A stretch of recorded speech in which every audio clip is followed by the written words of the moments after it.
Bismillahirrahmanirrahim. Assalamualaikum warahmatullahi wabarakatuh. Innal hamdalillah nahmaduhu wa nasta'inuhu wa nastaghfiruh wa na'udzu billahi min shururi anfusina wa min sayyiati a'malina. May yahdihillahu fala mudilla lahu wa yudlil fala hadiya lahu.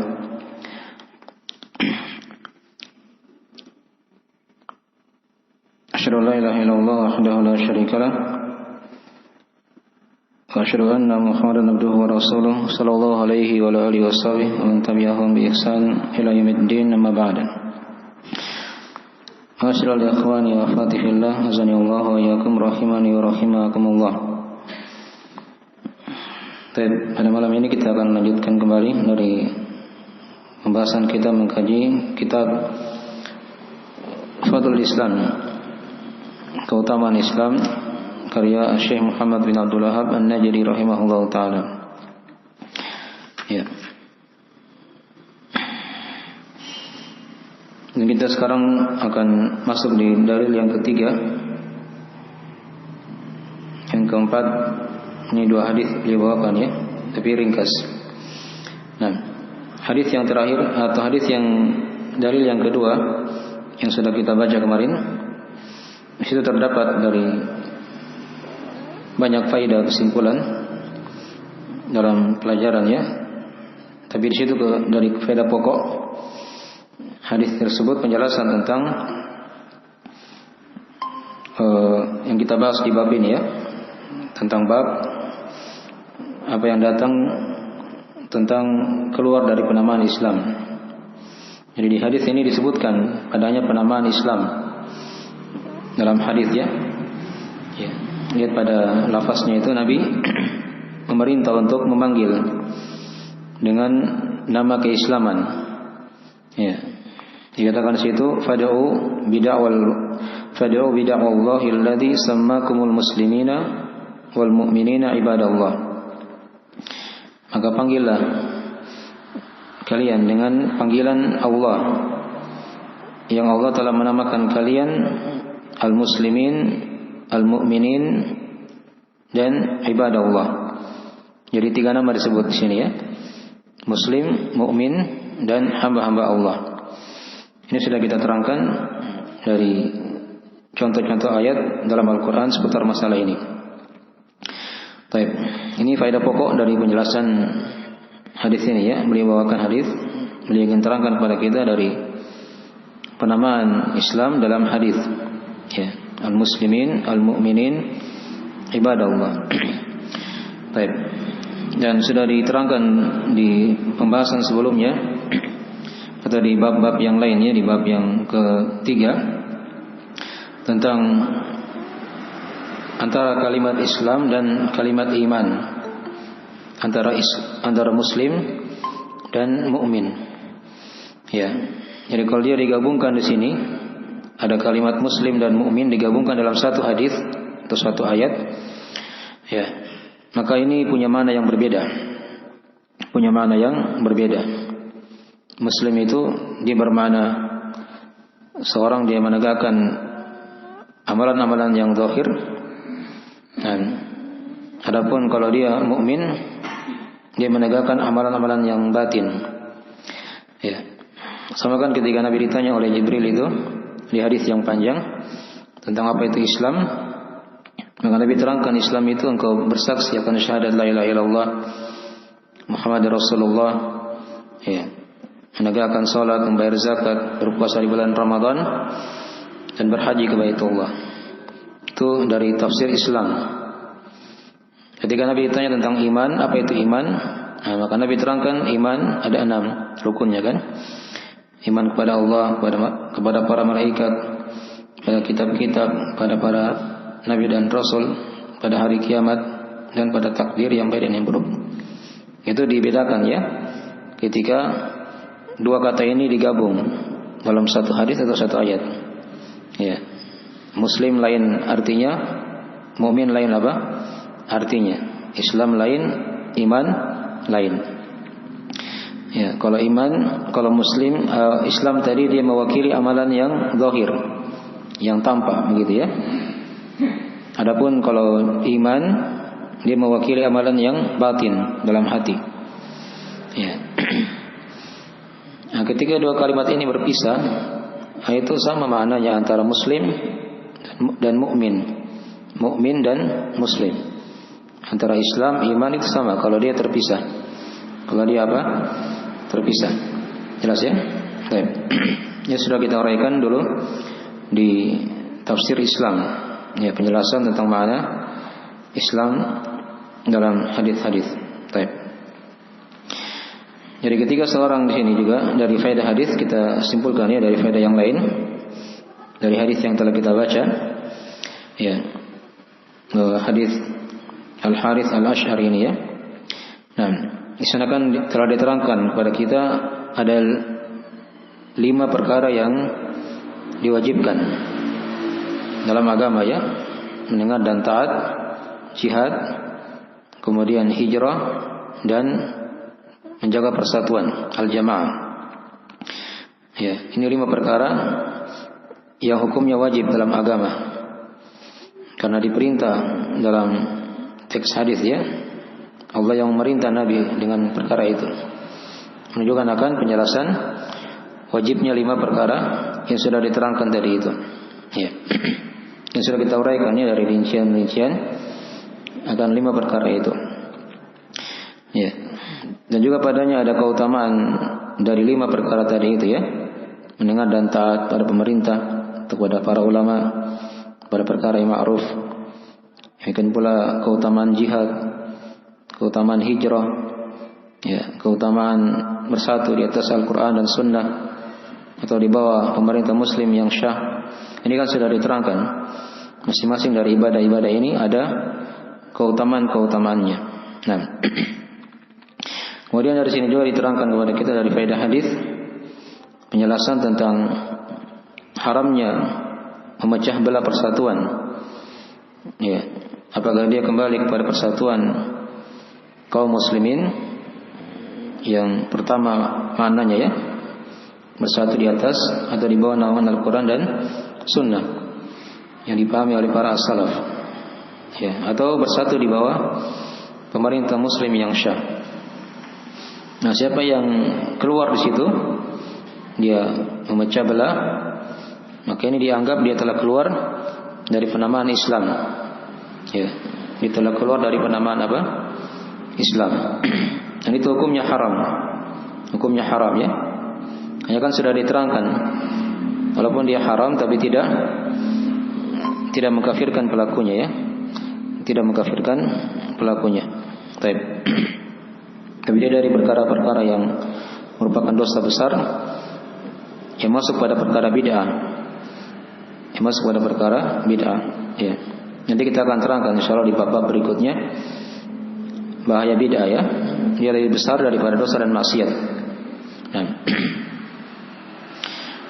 Ya, kemudian dari sini juga diterangkan kepada kita dari faedah hadis ya, penjelasan tentang keutamaan tobat. Jadi pintu tobat dari Allah itu terbuka ya bagi siapa yang ingin bertobat. Karena dikatakan di lafaz setelahnya illa ayyaraji'a. Jadi siapa yang keluar memecah belah persatuan kaum muslimin ya, maka diterangkan kan ancamannya kan. Maka dia telah melepas ikatan Islam dari lehernya. Kecuali kalau dia kembali. Kecuali kalau dia apa? Kembali. Artinya kalau dia bertobat kembali kepada Allah, nah itu diterima tobatnya sepanjang dia terpenuhi dari syarat-syarat tobat yang nasuhan.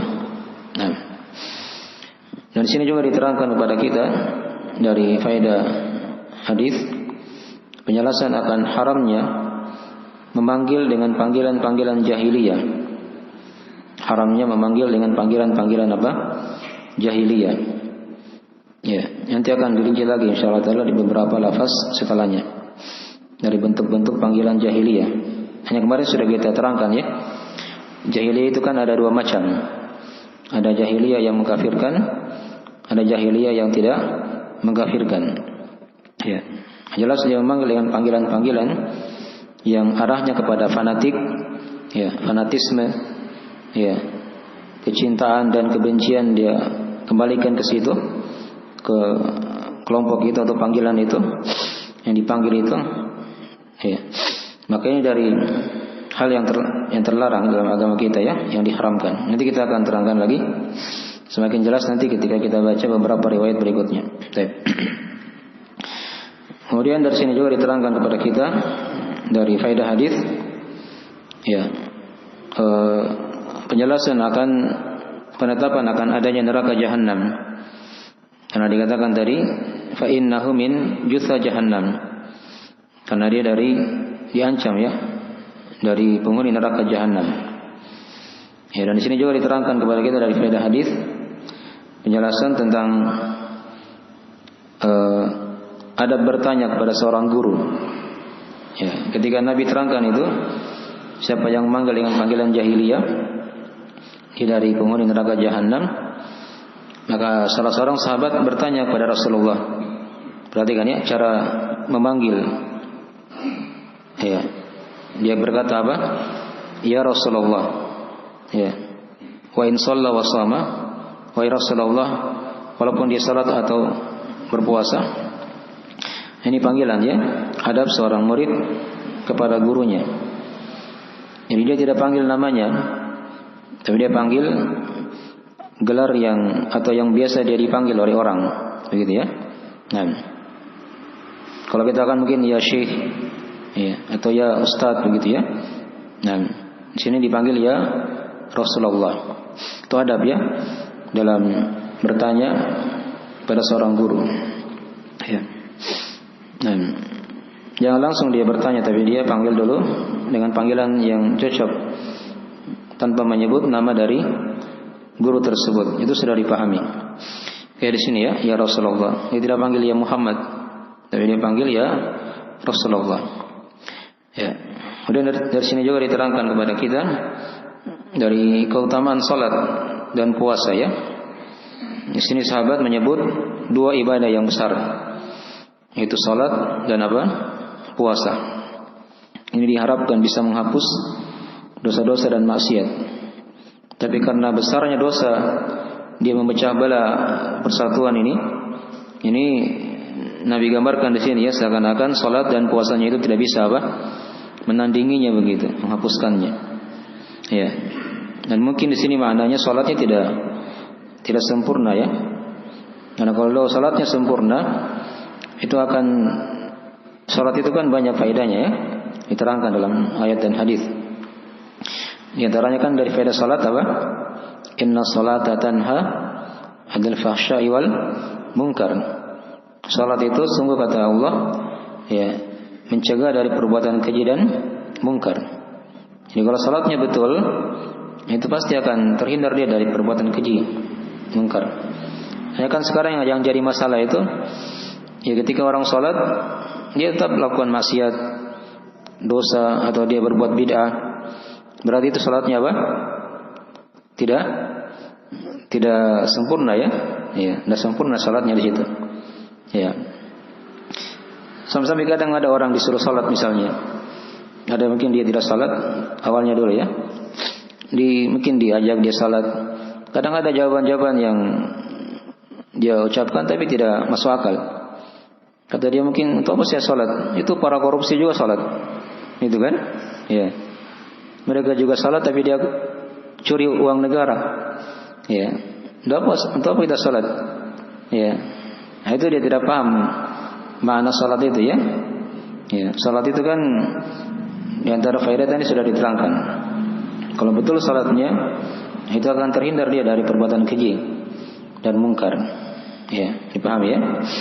Berarti kalau dia salat tapi dia masih lakukan dosa dan maksiat, itu berarti dia belum pelajari betul-betul bagaimana dari fikih salat, dan dia belum menjiwai dari salat tersebut.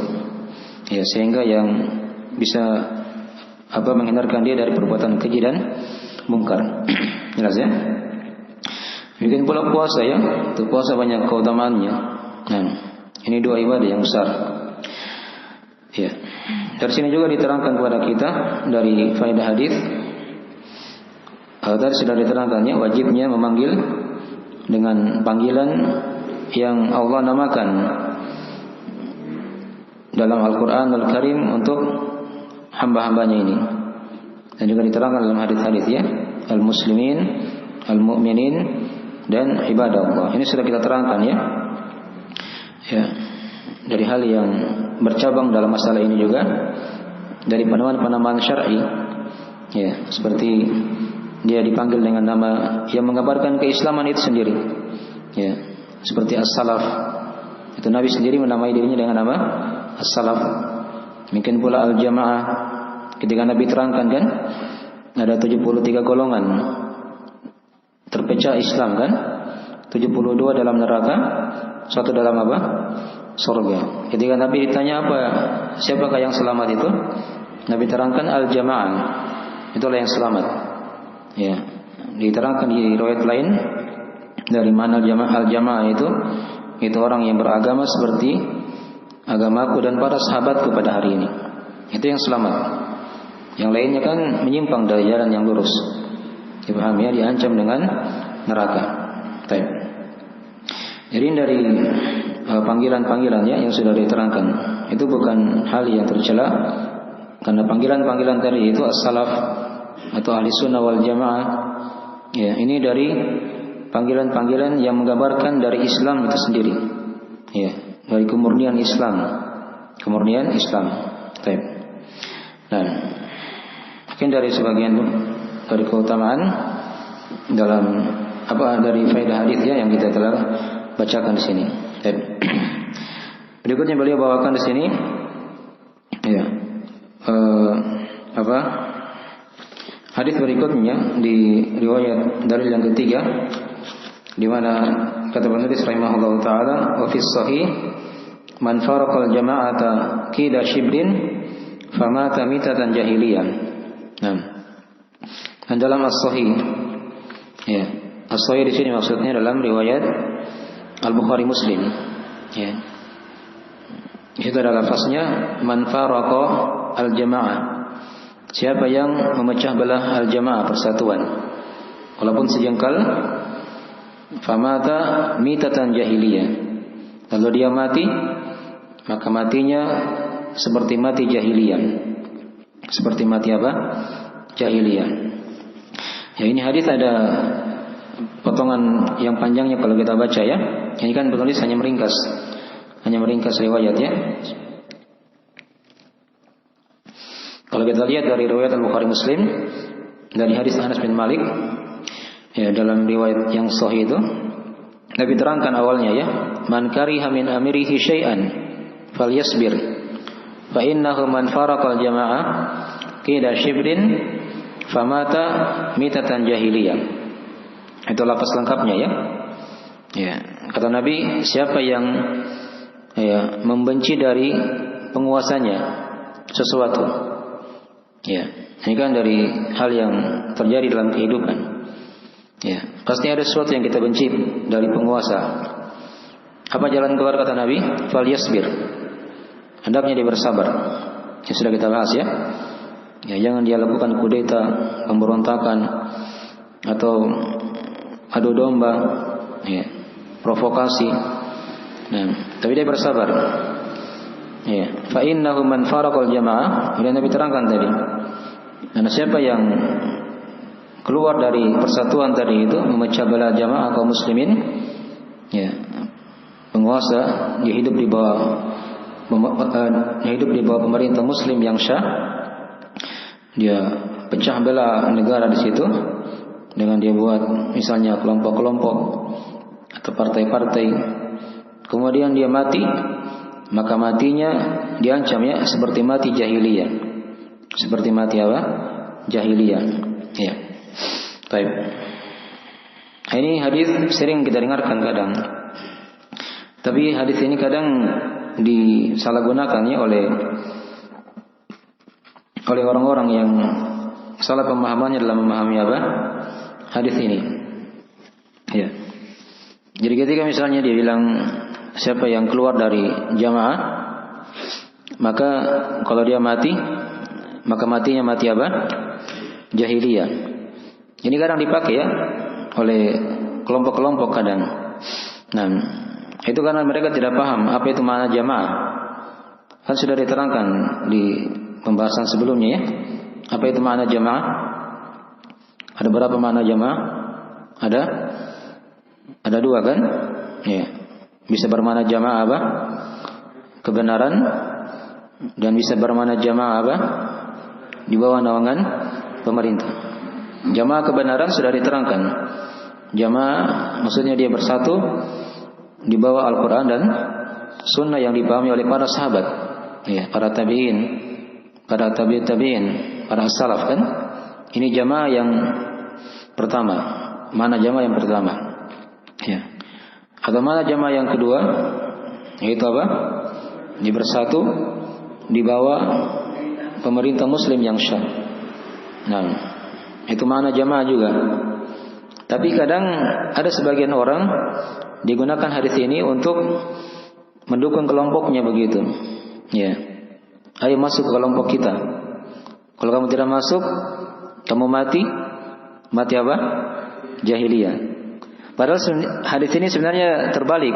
Kalau mau dibaliki ya, harusnya hadis itu kembali sama dia. Dia sekarang sudah bikin kelompok, gitu kan? Dalam Islam. Ya. Dia bikin kelompok-kelompok. Nah, kapan dia mati di situ? Dalam keadaan dia tidak bersatu dalam dua makna tadi itu, maka matinya apa? Mati jahiliyah. Jadi sebenarnya yang mati jahiliyah adalah dia sendiri. Ya. Bukan orang yang tidak masuk kepada kelompoknya tadi itu. Dipaham ya? Jadi ini hadis diluruskan ya. Kadang banyak digunakan oleh kelompok-kelompok yang ada dalam Islam. Ya. Semua kelompok gunakan hadis tadi itu. Iya. Terus kalau misalnya kita buat kelompok juga misalnya bisa kan? Iya. Kita buat juga nanti. Berarti nanti kalau dia tidak masuk kelompok kita, dia juga mati apa? Jahiliyah. Kan sama saja kita dengan dia. Sama-sama manusia. Sama-sama kaum muslimin. Kenapa kita tidak bisa juga buat kelompok? Misalnya kan? Kalau kita ingin buat kelompok juga. Iya. Mereka ada kelompok A, ada kelompok B, ada kelompok C, gitu kan? Masing-masing kan mengaku seperti itu. Siapa yang tidak masuk kelompoknya, maka dia mati apa?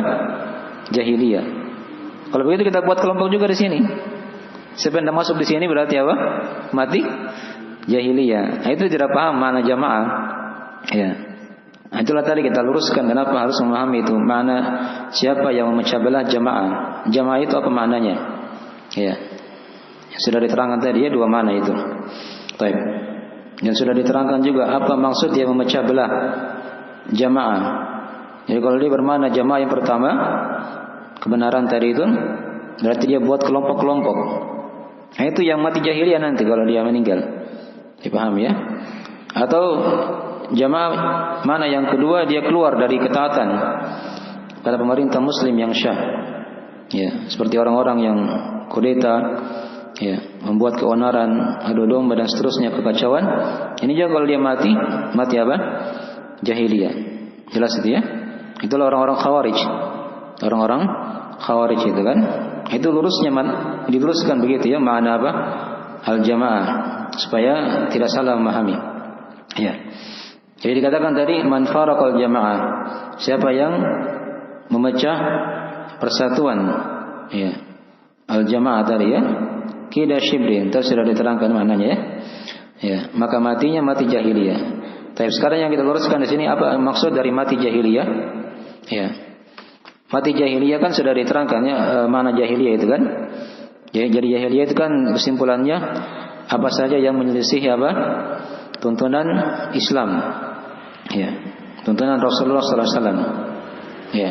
Apakah dia dari jahiliyah yang bisa mengkafirkan atau jahiliyah yang tidak apa? Mengkafirkan, masuk di bid'ah atau dosa dan maksiat. Nah, sekarang di sini mati jahiliyah maksudnya apa? Apakah dia mati kafir? Ya, atau mati dalam keadaan apa? Berbuat bid'ah, dosa dan maksiat. Ya, nah, kata para ulama dalam menjelaskan mana ini kan sudah kita terangkan ya. Ya, yang membuat kelompok-kelompok itu dia meninggal kalau dia tidak kembali kepada persatuan yang sudah diterangkan al-jamaah itu, maka dia mati jahiliyah. Itu bukan mati di atas apa? Kekafiran, tapi dia mati di atas bid'ah. Ya, di atas dosa yang lebih besar daripada dosa dan maksiat biasa. Dipahami ya? Nah, Itu satu makna diterangkannya oleh para ulama. Ada makna yang lain lagi diterangkan oleh para ulama dari maksud dia mati jahiliyah. Maksudnya dia mati ya persis seperti matinya orang-orang jahiliyah di masa dahulu. Dalam keadaan mereka meninggal dan tidak ada apa? Ya, prinsip mereka dalam agamanya yang kembali kepada makna al-jamaah yang pertama atau makna jamaah yang kedua tadi itu. Ya. Dipahami ya? Baik. Makanya dari mana-mana mati jahiliyah, tapi dia tidak kembali kepada kekafiran ya. Ya, tidak boleh kita mengkafirkan ya orang-orang yang keluar dari mana jamaah tadi itu. Hanya mereka berada di atas bid'ah. Dan bid'ah ini satu langkah lagi. Itu akan menjadi apa? Menjadi kekafiran. Ya, dan itu dari langkah-langkah syaitan dalam menjerumuskan manusia. Jadi syaitan itu awalnya tidak langsung membuat manusia menjadi kafir ya, tidak. Awalnya itu dibuat, dia buat dulu dosa-dosa besar, dosa kecil gitu ya. Terbiasa dosa kecil diantar kepada dosa besar. Terbiasa dosa besar diantar kepada apa? Bid'ah. Terbiasa bid'ah, nah ini akan masuk kepada apa? Kekafiran, kesyirikan, waliyadzubillah. Nah, kalau sudah masuk ke situ dia tinggalkan sudah. Ya, karena dia sudah apa? Sudah kafir. Ini yang hendaknya kita apa? Kita berhati-hati ya dari masalah itu. Jadi sudah diterangkan tadi ya, apa dari maksud mati jahiliyah di sini. Ya, hadisnya dari riwayat Al-Bukhari Muslim tadi ya, sahih dari riwayat Anas bin Malik. Nah, dari sahabat Anas bin Malik, nah radhiyallahu ta'ala. Hadis ini sama dengan hadis sebelumnya ya. Ya, padanya ada apa? Ada ancaman haramnya keluar ya melakukan apa kudeta atau memecah belah dan persatuan pemerintah muslim yang syah di sini ya. Karena kalau kita lihat hadisnya tadi, di hadis potongan sebelumnya ini kembali kepada makna yang kedua. Ya, siapa yang melihat pada pemimpinnya ada hal yang dia benci, hendaknya dia apa? Bersabar. Ini kan kembali kepada makna yang kedua. Ya. Karena siapa yang memecah belah, berpisah dari al-jamaah, ya, kemudian dia mati, walaupun sejengkal tadi dia berpisah, lalu dia mati, maka matinya mati apa? Mati jahiliyah. Dipahamin ya? Ini diluruskan tadi ya dari mana-mana itu, supaya Nabi mengantum. Ketika lihat kelompok-kelompok, ya semua mengaku seperti itu, ya semua mengaku seperti itu. Baik, dipahami ya? Ini dari hadis yang atau dalil yang ketiga. Baik. Dan juga dari hadis ini juga diterangkan kepada kita dari bahaya tadi ya. Bahaya dari orang-orang yang keluar memecah belah al-jamaah. Diancam dia dengan matinya seperti mati apa? Jahiliyah. Baik. Ya segera itu dulu ya mungkin. Kayaknya kalau saya baca riwayat keempat ini akan agak panjang mungkin insyaallah taala. Mungkin nanti kita akan selesaikan nanti di sesi berikutnya. Baik. Ada yang ditanyakan dari pembahasan tadi? Silakan. Saya mau tanya masalah bid'ah. Ya. Ini satunya teman dia bilang bahwa Imam Syafi'i itu dalam hadis Darul Qutni katanya bahwa bid'ah itu terbagi ada dua, yaitu bid'ah mamdah terpuji dan bid'ah mamuzah tercela. Apakah itu betul? Ya kalau tadi dibilang Imam Syafi'i hadis itu bukan hadis ya. Karena Imam Syafi'i kan bukan nabi kan gitu. Jadi salah juga. Jadi salah juga kalau dikatakan Imam Syafi'i berkata seperti ini misalnya ada riwayat Daraqutni. Mungkin kalau riwayatnya perkataan Imam Syafi'i mungkin. Tapi dia bukan hadis. Bukan apa? Bukan hadis ya. Ya masalah bid'ah itu kan nanti kita akan bahas insyaallah nanti ada babnya ya. Di bab-bab berikutnya nanti akan diterangkan apa itu bid'ah, pembagian bid'ah, bahaya bid'ah itu nanti akan ada ya di bab-bab berikutnya nanti insyaallah taala. Tapi karena sudah ditanyakan kita jawab ringkas saja dulu. Apa itu bid'ah? Bid'ah kan secara bahasa dia bermakna sesuatu yang baru. yang tidak ada contoh apa sebelumnya. Itu secara bahasa ya. Jadi kalau misalnya dia buat sesuatu yang baru, di mana sesuatu ini tidak ada contoh sebelumnya, maka itu dikatakan apa? Bid'ah. Itu ada ayatnya dalam Al-Quranul Karim. Dikatakan dalam Al-Quran itu, ya, Allah dikatakan badi'us samawati wal ard. Allah itu membid'ah langit dan bumi. Dari kata badi'. Tapi ini secara bahasa ya. Ya. Jadi Allah membid'ah langit dan bumi. Artinya apa? Maknanya apa? Allah membuat, ya, mencipta langit dan bumi, tidak ada apa? Contoh sebelumnya. Itu kan beda secara bahasa. Ya, dia buat sesuatu atau perkara baru yang muncul yang tidak ada contoh apa? Sebelumnya. Ya, itu secara bahasa. Ya, adapun secara istilah bid'ah itu, ya, dia adalah jalan dalam agama. Dia thariqah ya, jalan dalam agama. Ya. Yang menyerupai syariat. Yang menyerupai apa? Syariat. Jalan yang diadakan, afan saya ulang ya. Jalan yang diadakan dalam agama yang menyerupai apa? Syariat. Ya. Nah. Jalan yang diadakan dalam agama yang menyerupai syariat. Yang tujuannya baik, ya. Untuk mendekatkan diri kepada Allah Subhanahu wa ta'ala. Itu dari definisi bid'ah yang terkenal di kalangan ulama ya. Jadi dia jalan yang diada-adakan. Jadi kalau sudah dikatakan yang diada-adakan, jelas ini bukan bagian dari apa? Agama, tapi dia masukkan dalam agama di situ. Dia pakai nama agama. Jalan yang diada-adakan dalam agama. Ya, yang menyerupai syariat. Jadi ada mirip-miripnya dengan syariat. Itu beda seperti itu ya. Ada zikir-zikirnya, ada bacaan-bacaannya, mirip dengan syariat. Jadi ketika dilacak-lacak tidak ada dalilnya, gitu kan? Itu beda, ciri-cirinya seperti itu, definisinya. Nah, niatnya bagus orang yang melakukan bid'ah ini. Tidak ada niatnya orang itu yang melakukan bid'ah itu niatnya jelek, tidak ada. Pasti niatnya bagus. Ya, mencari pahala, gitu kan? Menolak bala, gitu kan, mendapatkan manfaat dan seterusnya. Itu kan dari maksud-maksud. Tapi ingatnya maksud saja itu tidak cukup. Ya, ikhlas karena Allah itu tidak cukup. Harus apa? Ada syarat yang lain kan, supaya bisa diterima itu ibadah. Ya, harus sesuai dengan tuntunan Rasulullah sallallahu alaihi wasallam. Ya, itu definisi bid'ah ya. Ya, kita belum masuk tadi di pertanyaan. Ya, jadi sudah paham apa itu bid'ah? Secara bahasa, secara istilah. Ya, sekarang tadi ada yang bertanya, ada yang berkata, bid'ah terbagi dua. Ya, ada bid'ah yang baik, ada bid'ah yang apa? Yang jelek. Ya, ini kalimat bisa maknanya benar, bisa maknanya apa? Salah.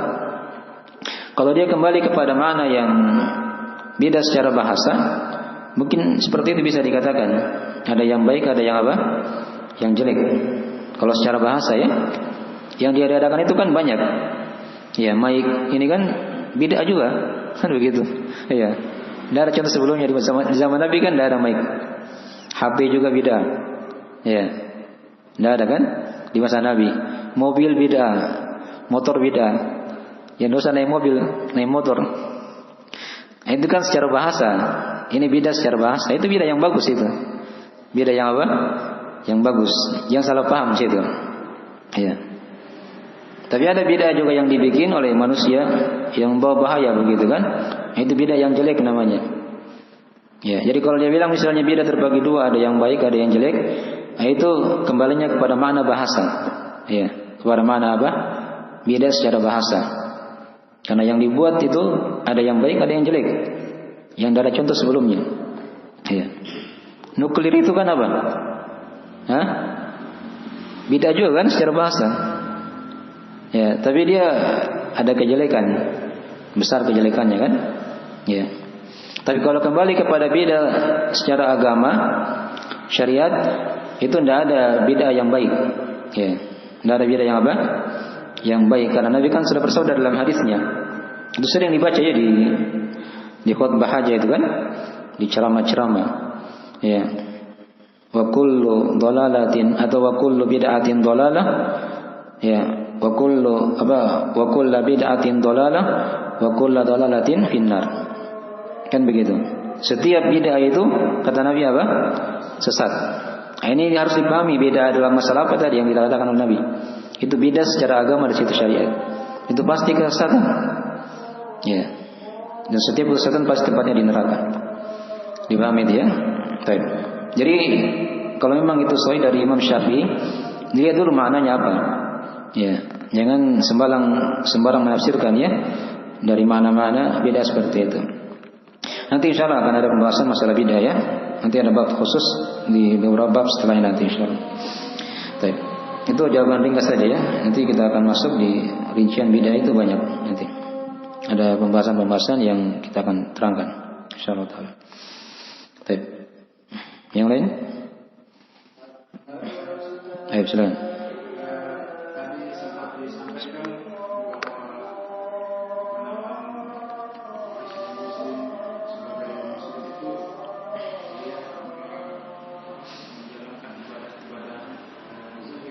Iya. Berarti di sini ada juga ibadah yang dikenal mungkin ibadah batin begitu. Mungkin bisa dicontoh seperti apa ibadah yang sesuai dengan Islam. Iya.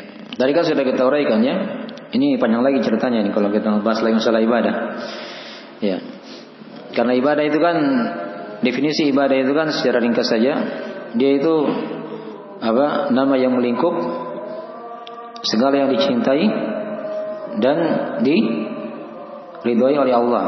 Ya. Baik berupa perkataan, perbuatan yang tampak atau yang tersembunyi. Itu kan definisi ringkas ibadah. Jadi ibadah itu banyak macam. Ada ibadah hati, ada ibadah lisan, ada ibadah anggota tubuh, ada ibadah harta, ada ibadah yang kelima bentuknya dia tinggalkan dosa dan maksiat karena Allah. Ini 5 jenis ibadah. Tadi kan sudah kita beri contoh ya ketika kita bahas tadi iman dan apa? Islam. Jadi Islam itu kan dia mewakili ibadah-ibadah yang zahir. Apa rukun Islam yang zahir? Kan jelas itu kan? Syahadat. Syahadat itu ibadah apa? Nah, syahadat. Pilih aja dari hati, lisan, anggota tubuh, harta atau meninggalkan hal yang diharamkan. Syahadat kan ibadah lisan, kan begitu kan? Dia terlihat zahir. Ya. Kemudian salat. Ibadah apa salat ini? Iya, semua zahir kan? Tapi dia masuk di ibadah apa? Anggota tubuh kan? Ada gerakan-gerakan dia ruku, sujud, berdiri kan begitu. Sampai salam. Baik. Tapi kan di situ ada juga ibadah hatinya ya, salat itu kan. Ada lisan juga dibaca Al-Fatihah dan seterusnya zikir, ya. Baik. Ya, itu ibadah ya. Puasa juga seperti itu ibadah, terlihat dia. Ya. Zakat, haji, kan begitu. Tapi kalau masuk di iman, Nabi terangkan 6 rukun iman. Ini semua tidak terlihat. Ya, iman kepada Allah. Terlihat tidak iman kepada Allah? Hah? Tidak terlihat kan, orang tahu beriman dengan tidak kan tidak ditahu. Kalau dia kafir tapi pakai songkok juga, songkok hitam, peci nasional, padahal Nasrani. Gitu. Itu ada begitu kan? Ya. Iman kepada para malaikat dan seterusnya sampai iman yang ke-6 itu kan tidak terlihat. Itu kan berkaitan dengan hati. Ya, itu contoh-contoh ya ibadah batin namanya. Jangan sampai salah dipahami dengan istilah batin di sebagian orang gitu ya. Pemahaman batin yang seperti itu. Ini kita bahas ini ibadah hati, itu nama lain dari ibadah batin tadi itu, ibadah hati. Ada cinta kepada Allah, itu juga ibadah batin namanya. Ada mengharap, ya takut kepada Allah. Apalagi dia ridho, ya kesyukuran. Itu kan ibadah-ibadah batin semua. Dia berprasangka baik kepada Allah, tidak pernah berburuk sangka kepada Allah. Itu kan ibadah batin. Berkaitan dengan apa? Hati. Jelas ya? Baik. Ini semua nanti ada buku-bukunya ya, kita akan terangkan nanti.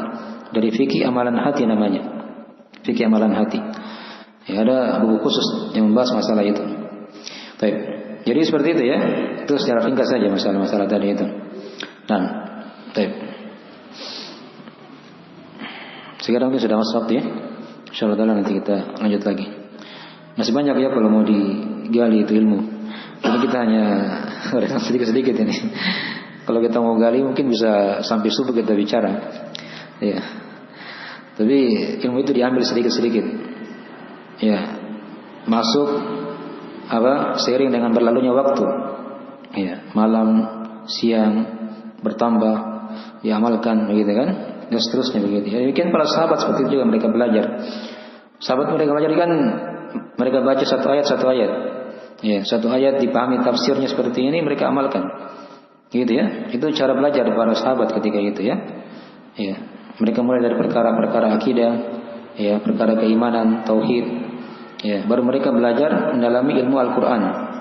Itu cara belajar sahabat diterangkan dalam hadis. Baik. Ya, saya kira itu dulu ya. Ini sebagian pembahasan yang bisa diterangkan. Dan mungkin banyak kekurangan. Ya, nanti kita akan lanjutkan lagi insyaallah taala di sesi berikutnya ya, insyaallah taala. Baik. Saya kira itu dulu dari akhir majelis. Dan subhanakallahumma wa bihamdik, asyhadu an la ilaha illa anta, astaghfiruka wa atubu ilaik. Wassalamualaikum warahmatullahi wabarakatuh.